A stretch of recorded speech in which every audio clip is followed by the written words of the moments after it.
탄소배출권 인사이드의 김태선입니다. 오늘은 6번째 시간으로 탄소배출권 시장의 유연성 메커니즘에 대해서 자료를 준비해 봤습니다. 그 유연성 메커니즘은 탄소배출권 거래자에 대응하는 데 있어서 조금 자유롭게 여러 가지 대응에 대한 방법론이라고 그럴까요? 그런 것들을 마련한 그런 메커니즘인데, 대표적인 게 이제 이월에 대한 것, 차입에 대한 것, 상세 배출권에 대한 것, 그리고 끝으로 조기 감축에 대한 것, 이렇게 크게 4개로 이제 분류가 되어 있는데, 오늘은 첫 번째 시간으로 2월 대응에 대한 2월 제도가 어떤 것들이 있는지 그런 것들을 준비해 봤습니다. 방금 말씀드린 것처럼 이렇게 4가지 종류가 있는데, 그 2월 제도는 간단하게 말씀드리면 잉여인 업체들이, 그러니까 배출권이 남아있는 경우에 그 남은 부분에 대해서 다음 해 이행기간으로 쓰든지 아니면 계획기간으로 그 잉여분에 대한 배출권을 넘길 수 있는 그런 제도다라고 이해하시면 될 것 같아요. 그래서 잉여분에 대한 그 계산은 할당량하고 인증량의 차이, 즉 다시 말씀드려서 할당량이 더 큰 경우에는 탄소배출권 자산에 대한 것이 되기 때문에 그 부분을 잉여다라고 볼 수가 있겠고요. 그러면은 자산에 해당하는 잉여에 대해서는 어떻게 해야 되냐라는 그 선택의 기로에 놓여 있겠죠. 그래서 남은 부분에 대해서 매도를 하든지 아니면 내년도에 다음 이행 기간에 모자랄 것을 대비해서 비축을 하든지 하는 그 선택들이 있거든요. 그래서 우리가 이번 시간에는 과연 이월을 했었을 때 어떤 리스크가 있는지, 그리고 거기에 따른 리스크 관리를 어떻게 해야 될지에 대한 것들을 이제 지금 4쪽에서는 보여주고 있는데, 2월에 대한 리스크는 대체로 배출권 처분에 대한 거, 그리고 넘겼을 때 넘긴 시점 이후에 배출권 가격이 하락하게 되면 자산에 대한 가치가 하락하기 때문에 그 부분에 있어서 좀 위험이 노출이 되어 있습니다. 그렇지만은 그 유동성 리스크는 2월 대응을 함으로써 어느 정도 커버가 되는 거죠. 그렇지만은 가격 하락 리스크에 대해서는 여전히 노출이 돼 있어서 이 부분에 대해서는 탄소 선물 매도라는 그 포지션으로 해서 대응하면 리스크 관리를 할 수 있는 아주 유용한 전략이 되겠습니다. 다음 5페이지는 2월 제도에 대한 얘기를 간단하게 도식화했는데, 어찌됐든 할당량이 인증량보다 많기 때문에 이 차이만큼은 탄소 배출권에 대한 자산이 될 거고요. 근데 이렇게 자산이 우리가 확보하게 되면은 그 부분을 매도할지 혹은 이월할지에 대한 의사결정을 이제 해야 되겠죠.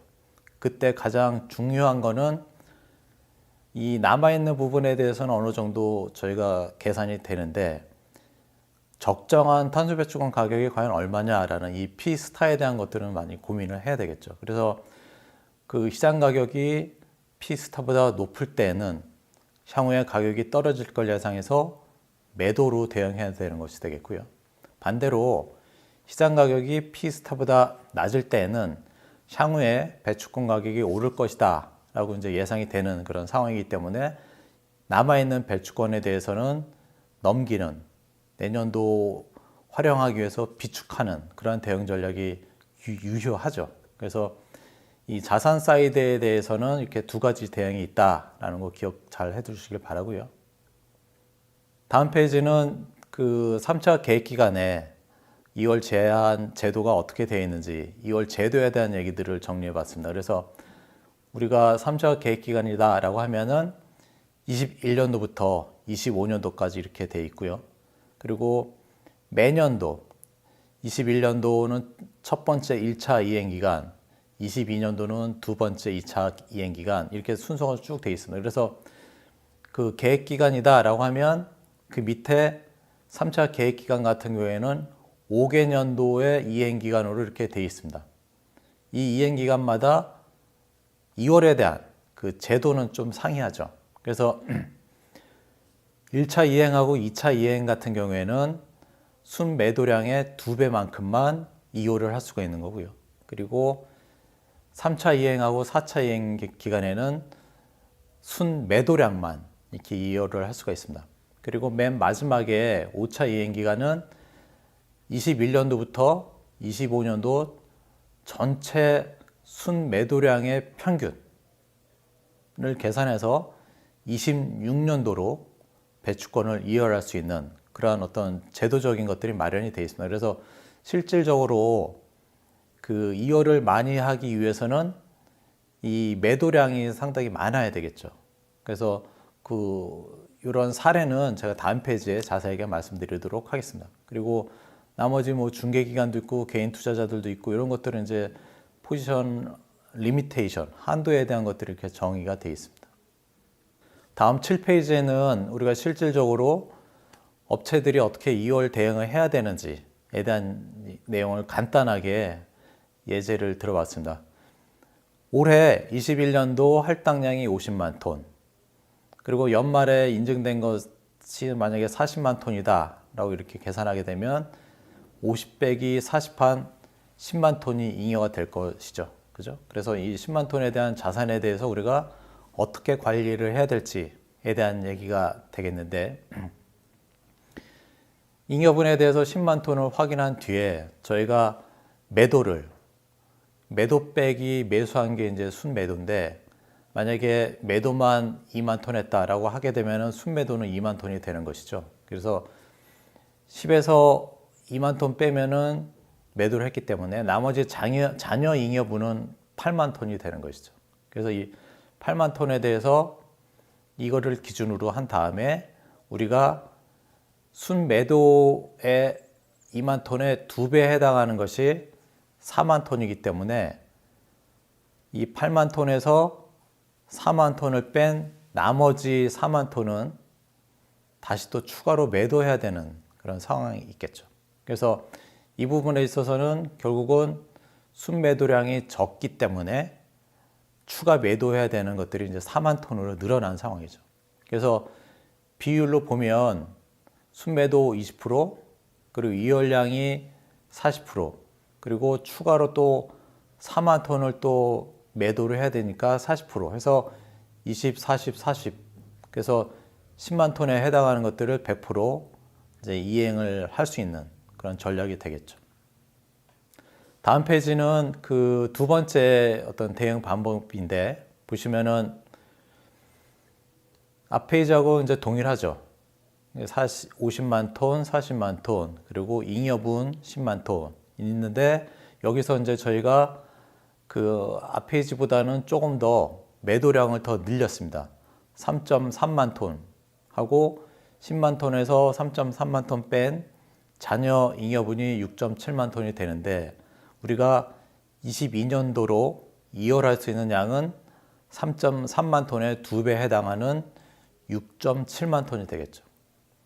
그렇게 되면은 우리가 추가로 매도할 물량은 제로가 되는 거거든. 정확하게 순매도 33%, 이월할 수 있는 양 66.7%로 해서 두 개 더하게 되면은 정확히 100%가 돼서 추가로 매도할 수 있는 물량은 없는 것이 되겠죠. 그래서 사실은 향후에 그 배추권 가격이 오를 것이다 라고 하게 되면은 맥스로 해서 최대한 이월할 수 있는 물량을 많이 확보하는 순매도량을 역설적으로 계산해야 되는 거거든요.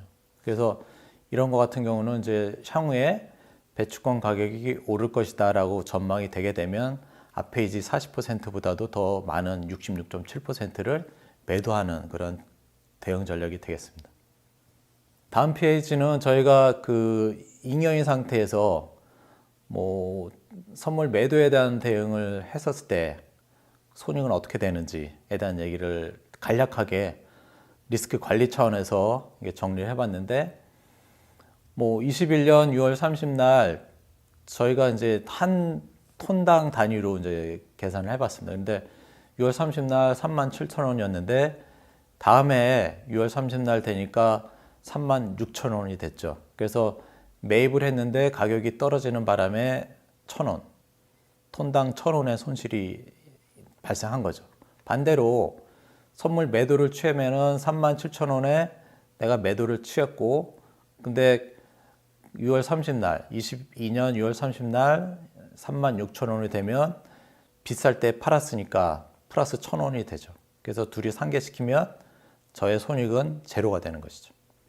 그리고 요 옆에 있는 테이블은 그거보다 조금 그 데이터를 좀 조정을 했는데 어쨌든 같은 로직으로 이쪽에 스팟 쪽에 손익은 마이너스 1,000원인데 이 선물 쪽에서는 손익이 플러스 2,000원이 발생하죠. 그러면 두 개 상계시키게 되면은 플러스 1,000원이 되는. 그래서 선물 포지션을 적절히 잘 대응하시면 현물에 대한 손실을 정확하게 상계시킬 수도 있겠고, 아니면 그 이쪽처럼 오히려 그 손실보다는 이익이 발생되는 그러한 대응 전략도 가능하죠. 그래서 이때 보면은 선물에 대해서 진입 시점에 대한 것들도 잘 준비하시면 좋을 것 같습니다. 네, 오늘은 그 유연성 메커니즘 중에 대표적인 2월 대응 전략에 대해서 간단하게 살펴봤습니다. 어쨌든 탄소배출권 자산을 확보했었을 때 리스크를 제대로 관리해야 되거든요. 그래서 뭐 유동성 리스크도 있고 가격 리스크도 있는데 둘 다 이제 중요하죠, 사실은. 그 중에서도 뭐 대한민국 탄소배출권 시장은 유동성 리스크가 워낙 크기 때문에 배출권 확보에 대해서 많은 관심들을 가지게 되죠. 그 덕분에 대부분의 잉여인 업체들은 2월로 일관하는 그런 대응 전략을 많이 구사했습니다. 그래서 어쨌든 시장 분석에 있어서 가격에 대한 전망도 중요하지만 그 대응할 수 있는 전략들이 뭐가 있는지 그런 것들도 잘 고민하셔서 대응하면 좋을 것 같습니다. 이상으로 오늘 6편은 여기서 마치도록 하겠습니다. 고맙습니다.